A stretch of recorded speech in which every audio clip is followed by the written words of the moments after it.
Hello, friends. It's good to be back with you again as we delve into the fourth chapter of the letter to the Philippians. I'm looking particularly today at the fourth verse of the fourth chapter. Rejoice in the Lord always. Again, I will say rejoice. And it's easy to take that verse for granted, but it's important to remember that Paul was writing this letter from jail. It isn't that he had life easy. He wasn't living some posh lifestyle. Rejoice in the Lord always. Again, I will say, rejoice. He's writing this from jail.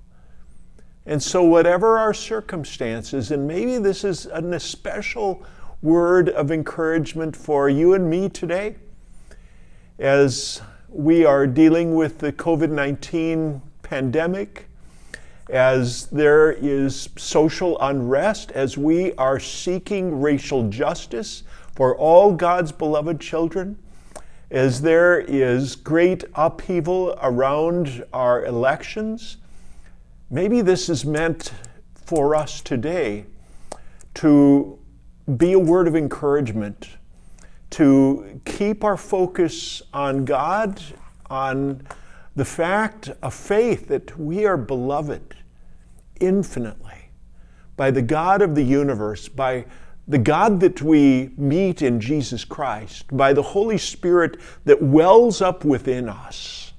Rejoice in the Lord always. Again, I will say rejoice. Let your gentleness be known to everyone, Paul says.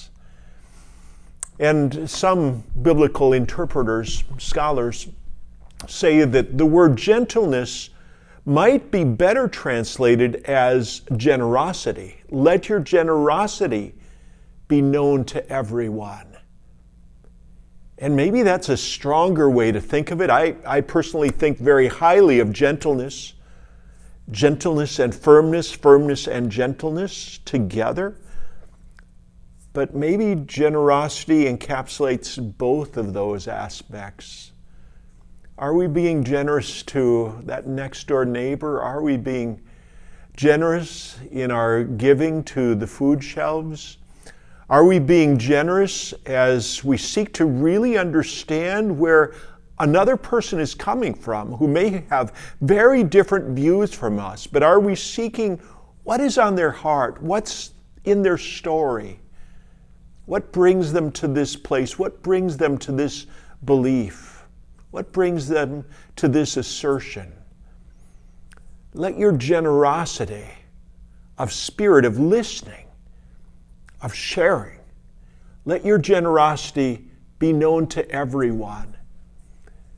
And you know, everyone in that verse speaks to me of the question of, are we known as a church that blesses people? Am I known, are you known as a person who blesses others with generosity, with gentleness, with goodness? You and I are called to be part of a conspiracy of goodness in the world. That's what God is up to. That's what the gospel of Jesus Christ is all about. It's a conspiracy of goodness. Even if you think of the Christ story, the Christ scriptures, even in such a dark time as the cross, it's a conspiracy of God's goodness overcoming the cross. That's what resurrection is about. Let your generosity, let your gentleness be known to everyone. We're called to be that conspiracy of goodness. We're called to be a blessing church, a blessing people. I'll let it go for there today. I'll stop here, and I'll look forward to the next verses, which are rich as well, to share with you the next time. Look at Philippians chapter 4, verse 4 with me today. And how can you live it in your life this day, this week? God bless you. Thanks for being a blessing to others.